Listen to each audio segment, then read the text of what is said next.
نحمده ونصلي على رسوله الكريم أما بعد أعوذ بالله من الشيطان الرجيم بسم الله الرحمن الرحيم فألهمها فجورها وتقواها قد أفلح من زكاها صدق الله العظيم.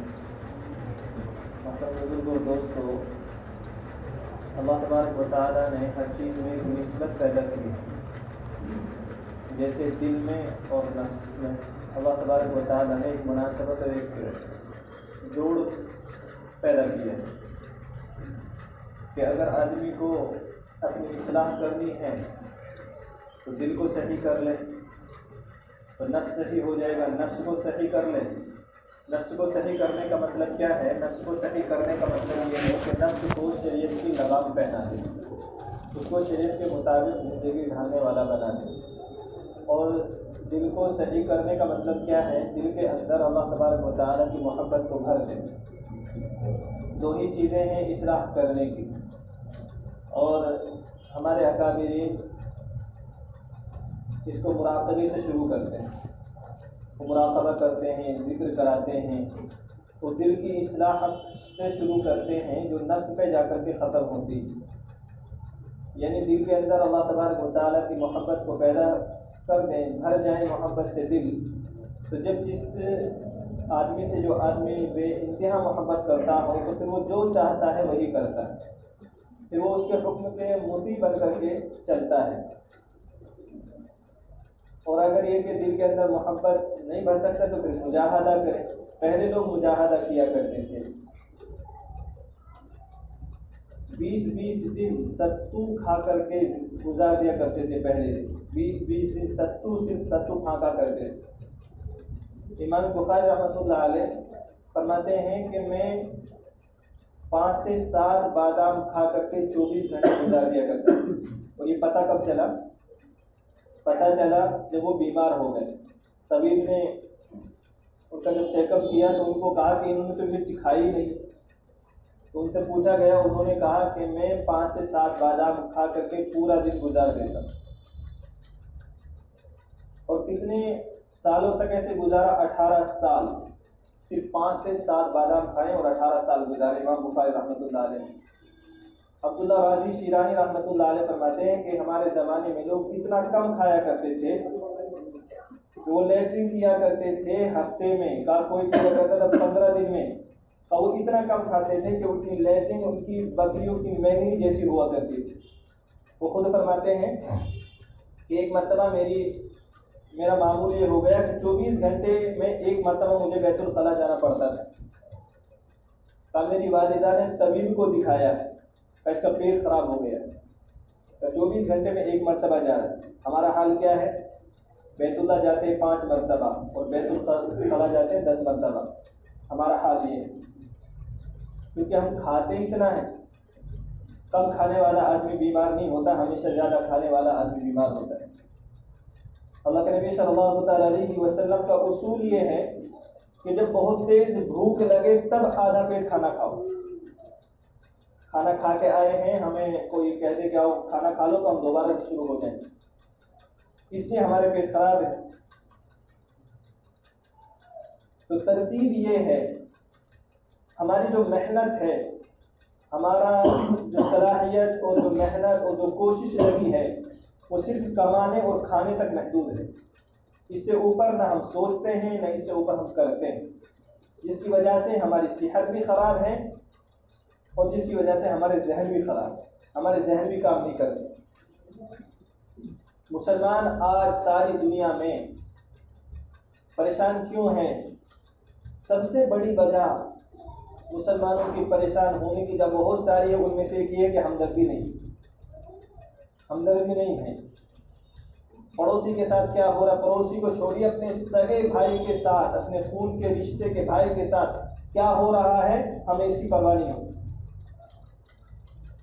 بس میرا اپنا ہونا چاہیے، میرا اپنا پیٹ بھرے، میرا اپنا مکان ہو، میرے اپنے بچے ہوں، میرا اپنا اچھا کاروبار ہو، بس اس سے آگے ہم سوچتے ہیں. پریشانی کی بڑی وجہ یہ. آج فلسطین ہم سب جانتے ہیں کہ عالم ہے، اور مسلمانوں کو لوگ نشانہ بنا کر کے کیا کچھ نہیں کہہ رہے. دہشت گرد تک صرف مسلمانوں کو نہیں، اسلام کو دہشت گرد تک کے الفاظ دے دیے گئے. ہمارے پیشانی پر شکن بھی نہیں پڑ رہی، ہمیں احساس بھی نہیں. حضرت ابراہیم علیہ السلام کو آگ میں ڈالا گیا تھا.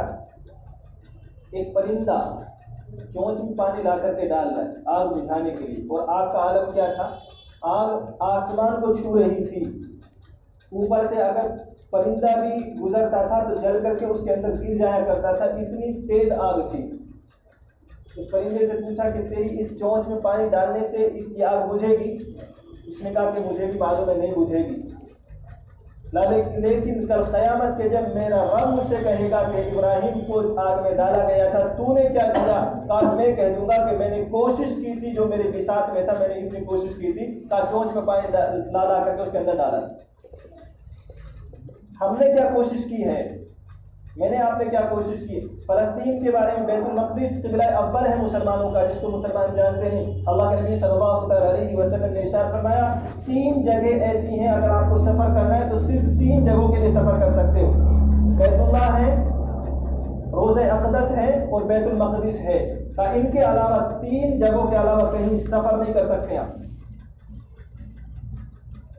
ہم صرف بیت اللہ اور روضہ اقدس کو پہچانتے ہیں، فلسطین کے بیت المقدس کو نہیں پہچانتے. قبلہ اول ہے، وہ اللہ کے نبی صلی اللہ علیہ وسلم کا مانگا ہوا ہے.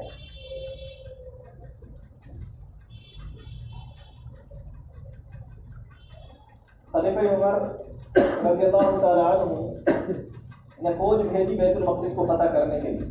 فوج جا کر کے بیت المقدس کے سامنے پڑ گئی. فسیلیں بہت بڑی بڑی تھی، دروازہ بہت بڑا تھا.